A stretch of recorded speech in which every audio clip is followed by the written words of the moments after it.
cuidado quando você for ler o livro da UERJ. Aliás, eu espero que você tenha tido a oportunidade de assistir esse vídeo antes de terminar a leitura do livro. Porque esse livro é maravilhoso, ele me deixou pensando nele por dias, horas, pensando na nossa vida e na nossa sociedade. Mas ele tem palavras que podem confundir vocês. Inclusive, algumas podem confundir até professores. Eu vi um vídeo aqui no YouTube de um professor falando uma parada que não acontece no livro, assim, nem tem como acontecer. Porque vai contra o princípio básico da narrativa. Então eu espero que esse vídeo ajude vocês, principalmente por causa do tipo de narrativa que esse livro tem. É o seguinte, esse livro ele tem uma narrativa que ela é, como é que eu posso dizer? Ela tem um mistério longo. Então não é aquele mistério que aparece ali no início e ele se resolve no final, como normalmente a gente vê. O mistério desse livro, ele vai se revelando ao longo da narrativa. E quanto mais a gente lê o livro, outros mistérios vão aparecendo e vai virando tudo uma grande bola de neve. E aí quando chega ao final e algumas coisas começam a tomar forma ali na narrativa, às vezes você nem lembra mais o que aconteceu lá no começo. E é por isso que esse vídeo vai ter spoiler, gente. Eu sou super contra spoiler, eu detesto spoiler. Mas esses são spoilers do bem. Que são spoilers pra prevenir que você termine a narrativa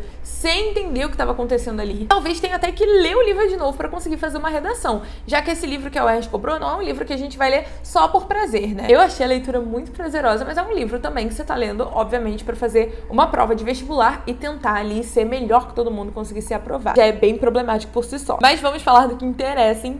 Eu anotei aqui no meu computador algumas palavrinhas que eu acho que confundem um pouco a narrativa e podem ajudar você. A primeira delas é o termo cuidador. O termo cuidador aparece ali no começo do livro e a gente pode até pensar que ela é uma cuidadora de idosos, mas ela não é, gente. É impossível que ela seja cuidadora de idosos. Por quê? Alerta de spoiler. A Cat começa o livro dizendo que ela é uma cuidadora, né? E que tá chegando ali o tempo dela e que ela vai contar essa história, vai registrar essas memórias. Mas por que a Cat é cuidadora? E isso a gente só vai entender bem depois. Essas pessoas que aparecem no livro, essas crianças que crescem com a Cat, elas foram criadas para terem os seus órgãos doados. Então eles vivem por um período até ficarem com os seus órgãos bem desenvolvidos, crescem tendo uma alimentação saudável, uma rotina saudável. E aí, depois disso tudo, eles passam um tempo como cuidadores e começam a doar seus órgãos. Mas o que são esses cuidadores? São as pessoas que cuidam de quem tá doando. Então, tipo assim, antes de começar a doar meus órgãos, eu vou passar um tempo cuidando de quem já doou. E é por isso que a Cat é cuidadora. E aí, por isso que no começo ela conta pra gente que, tipo, a maioria das pessoas da idade dela, né, que conviveu com ela, já começou a doar os órgãos, mas eles estão deixando a Cat lá como cuidadora porque ela faz o trabalho muito bem. Então, os principais amigos dela, inclusive o amor da vida dela, se a gente pode chamar assim, eles já morreram e ela tá lá cuidando deles. Então,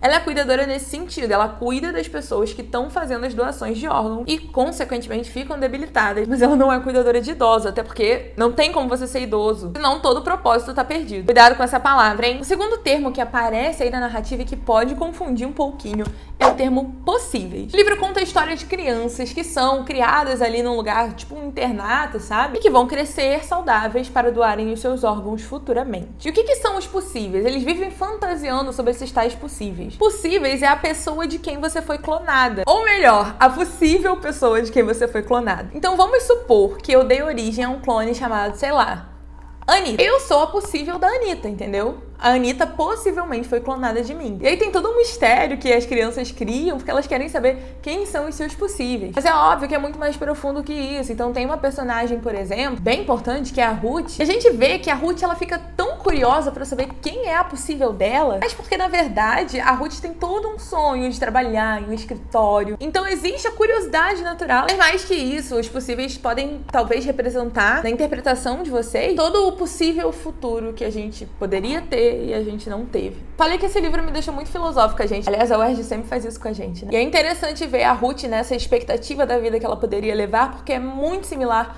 ao que a gente vivencia muitas vezes, né? Então, a gente cria ídolos mesmo. Eu não digo só ídolos no sentido de um TikToker ou um músico, ou talvez até uma figura religiosa. Porque muitas vezes é a vida que a gente queria levar, é como a gente queria estar, né? Isso representa muito pra gente. A gente tem vários reality shows, mulheres ricas, o reality show das Kardashian. Por que eu tô gastando meu tempo vendo a Kim Kardashian chorando porque ela perdeu um brinco de diamante? Tô falando eu no sentido literal, gente, porque eu adoro esses reality shows. Filme clichê de patricinha, eu amo, amo, amo, amo. Mas por que eu tô usando meu tempo que eu poderia estar com a minha família ou com os meus amigos vendo isso, né? Será que não tem uma coisa aí por trás? Será que não tem uma filosofia que tá implícita aí que a gente tá talvez até ignorando? Outra palavrinha que pode confundir vocês é a palavra concluir, né? O tempo inteiro a gente vê fulano concluiu, eles concluem. O que é esse concluir? No livro não se fala de morte. Isso porque eles não são, talvez, seres humanos, né? Considerados seres humanos. Aliás, o livro traz uma discussão até bem interessante sobre uma outra palavra que nem tava aqui no meu roteiro, mas tá relacionada a isso, que é a palavra alma. Mas não é alma no sentido religioso, né, que a gente tem aqui, no sentido cristão, de a alma que é aquilo que vai sobrar quando o seu corpo for embora e vai ficar pra você encontrar Jesus, ou pra você ir pro plano espiritual. É a alma no sentido de essência, aquilo que humaniza os indivíduos, aquilo que faz dos indivíduos humanos. Então se discute muito se essas pessoas, né, esses clones, eles têm alma ou não. Que é bem interessante, né, porque pra gente é óbvio que eles têm alma, né? A gente vê pelos olhos da Cat. Então a gente vê o tempo inteiro a Cat ali falando de tudo que ela sentiu, né? E ali no começo, quando ela tá com o Tommy, a gente sente aquela euforia de adolescente. E no final, quando ela para de sentir, a gente também parece que para de sentir, né? Tô divagando já. Falei que esse livro me deixou muito empolgada. Mas enfim. E essa palavra concluir, ela seria o equivalente a morrer. Então já que a vida deles tem um propósito muito bem definido, que é crescer e ter os seus órgãos bem desenvolvidos e bem saudáveis pra depois fazer as doações, a gente não poderia falar em morte. É por isso que eles usam essa palavra concluir. Então todas as vezes que eles falam que alguém concluiu, é nesse sentido, que alguém morreu. É interessante porque lá no final a gente vai ver que normalmente isso acontece depois da 4ª doação, né? Porque fica bem difícil de resistir a ela. E quando a pessoa resiste, normalmente ela fica no estado vegetativo e, enfim, bem tensa essa parte. Uma coisa que eu acho que confunde também lá no começo da narrativa, quando tá no final você já entende, né? Mas é o que é Haussmann. E uma coisa interessante é que Haussmann é uma cidade na Inglaterra. E o cenário é bem parecido com o que eles vivenciam lá. Mas o que é esse Haussmann que eles tanto falam? É o local onde eles vivem. Então é como se fosse um internato mesmo, sabe? Pensa numa escola tipo de Rebelde. Você vai, você estuda lá, você acorda, dorme lá, fica lá o tempo inteiro. Haussmann é isso. Depois a gente vai ver a função de Haussmann no livro. Só que eu não vou dar esse spoiler aqui nesse vídeo, porque eu acho que já é um pouco demais. Vocês não precisam desse spoiler agora. Mas quem já terminou a leitura do livro vai entender qual é todo o significado, né? Mas pra quem tá lendo ali no começo e não tá entendendo muito bem, é como se fosse um colégio interno. E eles não têm as matérias tradicionais lá, né? Eles focam bastante em arte, em produção de arte. Afinal, a gente descobre o porquê disso, né? Lá nas últimas páginas do livro,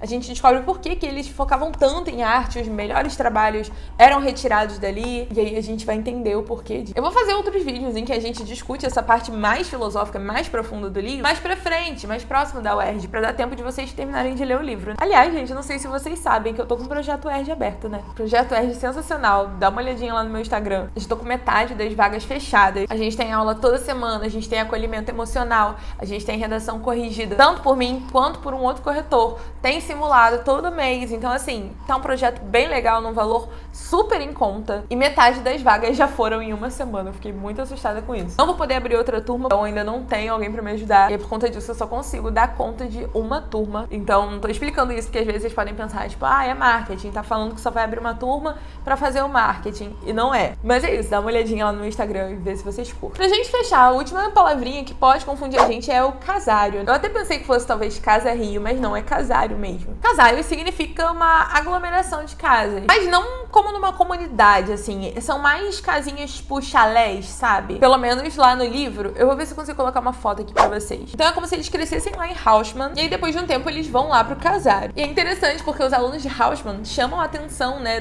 dos veteranos lá do casário, porque existem outros internatos como Haussmann, só que bem diferentes. Na verdade, outros espaços, né, não internatos. Mas eu não vou dar essa informação aqui pra vocês não, porque eu não quero estragar a leitura pra vocês. Vou dar um spoiler que seja bem grandão, assim. Mas existe um motivo pra eles admirarem, ficarem, pelo menos assim, interessados nesses alunos que vêm de Haussmann. E lá é um espaço em que eles já estão mais velhos, né? E é um espaço de transição entre a fase que eles saem ali da infância, do comecinho da adolescência, e eles começam a se preparar pro futuro, que é serem cuidadores e posteriormente fazerem suas doações até concluírem. Mas é muito interessante a gente pensar nessas palavras, né? Porque, na verdade, esse livro ele fala de muita coisa nas entrelinhas, e essa é a sacada que vocês precisam ter. Eu fico tentando enfiar esse livro goela abaixo das pessoas. Falo pro meu namorado, cara, você tem que ler esse livro porque ele é muito bom. E ele é muito bom mesmo porque ele faz a gente repensar toda a nossa existência, o modo como a gente vive a nossa vida e, principalmente, onde que isso tudo tá levando a gente. Então, eu dei esses spoilers pra vocês para que vocês não tenham que talvez reler o livro pra pensar em possíveis temas de redação agora que vocês descobriram um mistério, né? Mas a dica que eu tenho pra dar pra vocês é leiam esse livro pensando na gente, na nossa sociedade, em quem nós somos, no que a gente tá fazendo, sabe? Gostaria de encerrar esse vídeo deixando um questionamento aí pra vocês. Pode ajudar nessa reflexão. Se vocês soubessem que vocês só vão ter mais uma semana de vida, tá contadinho, assim, durante essa semana vocês vão passar pelos procedimentos lá que eles passam e a vida de vocês vai acabar. Vocês continuariam agindo da mesma forma, fazendo as mesmas coisas, tendo as mesmas prioridades? Vocês soubessem que existe um momento pro fim da vida de vocês? Ou vocês fariam tudo diferente, teriam outras prioridades? Quem a gente é por causa do nosso corpo, por causa do que